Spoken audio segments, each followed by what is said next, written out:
On February 2, 2026, federal investigators descended on Sacramento with warrants targeting the California Democratic Party's headquarters. Within 72 hours, Governor Gavin Newsom faced questions about a sprawling campaign finance scheme that allegedly funneled $47 million through nonprofit organizations since 2019. The FBI's Public Corruption Unit seized servers containing evidence of what prosecutors call the most sophisticated political money laundering operation in state history. 7 senior party officials were placed on administrative leave. The state's attorney general recused himself from the investigation. Bond rating agencies immediately placed California's $142 billion general obligation debt under review. How did the party that dominated state politics for nearly 2 decades allegedly orchestrate fraud on this scale? What does this mean for pending legislation worth $68 billion in environmental and social programs? And can California's Democratic super majority survive the cascading investigations now spreading to county-level operations across the state? The California Democratic Party was formally reorganized in 1953, though its roots trace back to the state's admission to the Union in 1850. For decades, the party operated from modest offices on L Street in Sacramento, a 4-story brick building that housed everything from voter registration drives to gubernatorial transition teams. By 2015, the party had moved into a gleaming 89,000-square-foot facility in West Sacramento, complete with data analytic centers processing information on 194 million registered voters daily. The building became a pilgrimage site for progressive activists nationwide. The party's cultural significance extended far beyond electoral mechanics. Its annual Jefferson Jackson Dinner, renamed the Legacy Dinner in 2019, raised an average of $8.3 million each year and served as a launching pad for national political careers. The party's volunteer network trained 127,000 door knockers during the 2020 cycle alone. Its voter protection hotline fielded 340,000 calls on election days. For many Californians, the party represented more than political machinery. It embodied the state's progressive identity, its commitment to environmental leadership, immigrant rights, and technological innovation. The party had won every statewide office since 2010. It controlled both legislative chambers with veto-proof supermajorities. It seemed invincible. February 2, 2026 began like any other Monday at party headquarters. Staff arrived to find FBI agents waiting in the lobby at 6:47 a.m. Special Agent Maria Delgado, head of the Sacramento Field Office Public Corruption Squad, handed Party Chair Kimberly Santos a 34-page warrant authorizing seizure of financial records dating back to January 1, 2019. By noon, federal agents had removed 16 servers, 247 boxes of paper records, and imaged the hard drives of 52 staff computers. Santos emerged from her office at 2:15 p.m. to read a brief statement. "We are cooperating fully with this investigation and believe these allegations are based on misunderstandings of complex compliance issues," she said, her voice steady but her hands visibly shaking. The immediate fallout was brutal. 3 county party chairs resigned by end of business that day. The party's finance director, Thomas Chun, was placed on paid leave pending the outcome of the investigation. Major donors began distancing themselves publicly. Within 24 hours, the Los Angeles Times reported that at least 23 scheduled fundraising events were being canceled or postponed indefinitely, representing an estimated $19 million in lost revenue. Governor Newsom, who had received $11.22 million in party coordinated support during his 2022 re-election campaign, faced reporters outside the Capitol yesterday. If these allegations prove true, it represents a betrayal of every volunteer who knocked on doors believing in our values. He said the irony was sharp. Just 8 months earlier, the party had celebrated breaking fundraising records, pulling in $284 million for the 2024 cycle. The investigation emerged from converging pressures that had been building beneath the surface of California politics for years. Federal Election Commission auditors had flagged irregularities in nonprofit reporting as early as 2021, noting that 14 environmental advocacy groups shared identical donor lists with the state party while claiming independence. The pattern suggested coordination that would violate campaign finance laws prohibiting unlimited contributions to political parties. Simultaneously, a separate IRS investigation into tax-exempt organizations had identified $37 million in suspicious transfers between California-based nonprofits and party committees between 2020 and 2024. The scheme allegedly worked through layered complexity. Wealthy donors would contribute to nonprofits with innocuous names like the California Future Fund or the Golden State Progress Alliance. These groups would then hire consulting firms to produce policy papers or voter education materials. Those same consulting firms, investigators discovered, were paying subcontractors who turned out to be party operatives. Money that legally couldn't flow directly to party coffers was allegedly being laundered through this multi-step process. Federal prosecutors estimated the effective contribution from individual donors reached as high as $2.8 million per person, vastly exceeding the legal limit of $10,000 annually to state party committees. This wasn't happening in isolation. Across the country, campaign finance enforcement had intensified dramatically. The Department of Justice had opened 67 investigations into state party operations since 2023, spanning both major parties.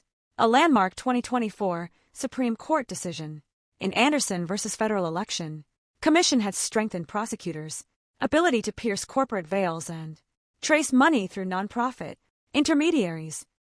State level enforcement had grown more aggressive as well. Texas had convicted 3 party officials in 2024. Florida was prosecuting a similar scheme involving $31 million. But California's case stood apart in scale and sophistication. What we're seeing here is campaign finance fraud as a business model, said Dr. Robert Yamamoto, a UC Berkeley law professor specializing in election law. This wasn't opportunistic. It was systematic. The regulatory burden created perverse incentives. California's Political Reform Act imposed some of the nation's strictest disclosure requirements, but enforcement was chronically underfunded. The Fair Political Practices Commission operated with a staff of just 87 people, monitoring thousands of campaigns and committees. Complexity became its own defense, noted Angela Martinez, former FPPC enforcement chief. If you make the money move through enough entities, it becomes nearly impossible to track in real time. The party's finance operation employed 34 compliance specialists, more than most corporations. That infrastructure, investigators now alleged, had been weaponized to obscure rather than ensure compliance. The economic impacts are already cascading through California's political ecosystem with devastating speed. The party's 387 full-time employees face immediate uncertainty. Payroll for headquarters staff alone runs $2.9 million monthly. With fundraising frozen and major donors fleeing, party leadership is reviewing emergency budget measures that could include staff reductions of up to 40%. That would mean 155 people losing jobs. Many of them campaign organizers who had dedicated careers to progressive politics in the state. Sacramento's economy is feeling the shock. The West Sacramento headquarters had become an anchor tenant in a redeveloped industrial district.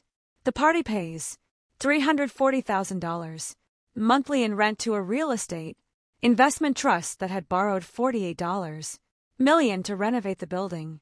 Party staff supported 23 nearby restaurants and cafes with an estimated $180,000 in monthly spending. The building's property taxes generate $890,000 annually for Yolo County. As staff numbers crater, the impacts are rippling outward. 2 restaurants within 3 blocks have announced reduced hours. A printing company that did $1.7 million annually in party business is evaluating layoffs. The damage extends far beyond Sacramento. County party operations depend on quarterly transfers from the state organization, typically totaling $670,000. Statewide, those payments are now in jeopardy. In Fresno County, the local party may have to cancel its annual Valley Summit, which brings 3,400 activists and generates an estimated $1.2 million in hotel and restaurant revenue.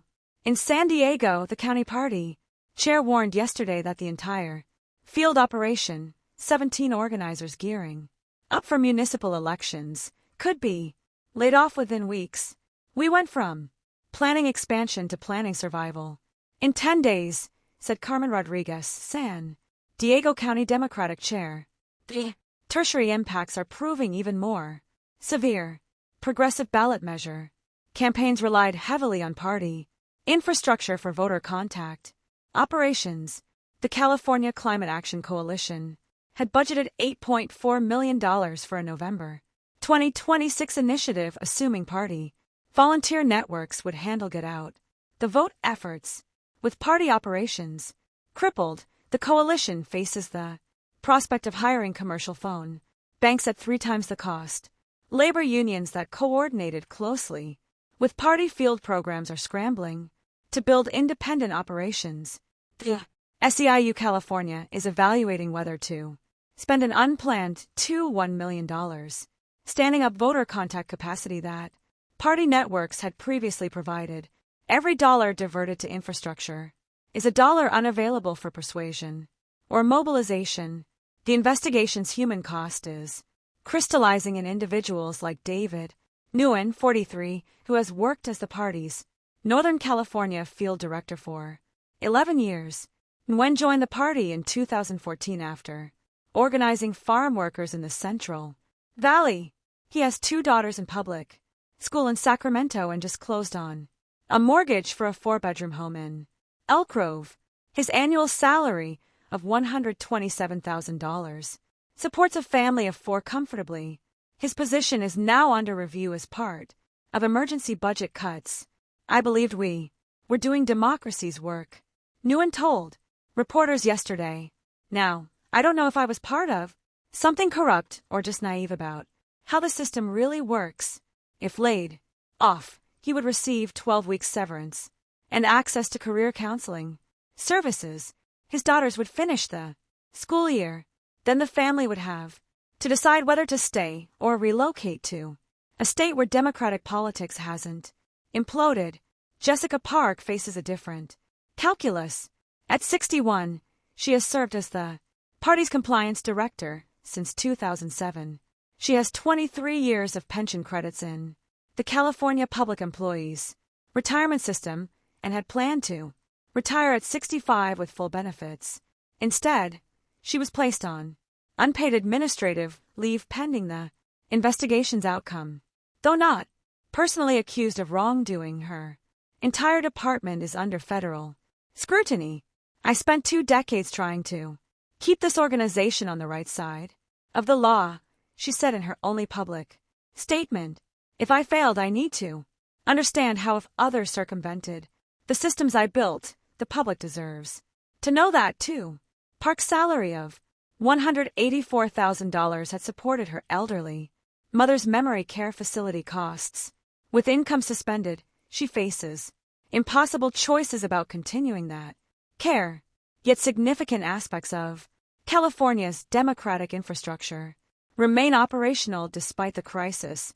The party's voter registration advantage actually grew in January, with Democrats adding 41,000 new registrants compared to 38,000 for Republicans. Polls show Democratic candidates maintaining leads in most competitive legislative races. Governor Num's approval rating has dipped from 54% to 49%, but remains above water. The state's legislative supermajorities hold firm. Not a single Democratic legislature has called for leadership changes or reform. This creates a paradox at the heart of the scandal. The party stands accused of systemic fraud, yet its electoral position seems barely dented. Official party statements emphasize that these are allegations about financial compliance, not about our values or our voters' commitment to progressive policies. That framing resonates with many rank and while Democrats who view the investigation as politically motivated follow the timing, noted political consultant Marcus Thompson. These warrants were executed by a federal agency after years of Republican complaints. A lot of Democrats see this as lawfare, not law enforcement. The contradiction runs deeper. Even as the party hemorrhages staff and freezes operations, California's donor class continues funding individual campaigns and issue committees at near-record levels. January 2026 saw $89 million flow into California political accounts, down just 11% from January 2025. The money is simply being routed around the party rather than through it. What we're witnessing is the disintermediation of party politics, said Dr. Sarah Chun, a Stanford political scientist. Wealthy progressives are building their own infrastructure rather than rehabilitating the parties. That shift has profound implications for power and accountability in state politics. The investigation has also revealed a split between party insiders who prospered under the alleged scheme and grassroots activists who feel betrayed. Internal party emails obtained by federal investigators show that senior officials had raised concerns about fundraising practices as early as 2020, but were overruled by consultants who called the structures aggressive but legal. Young party staffers, many earning $45,000 to $65,000 annually, are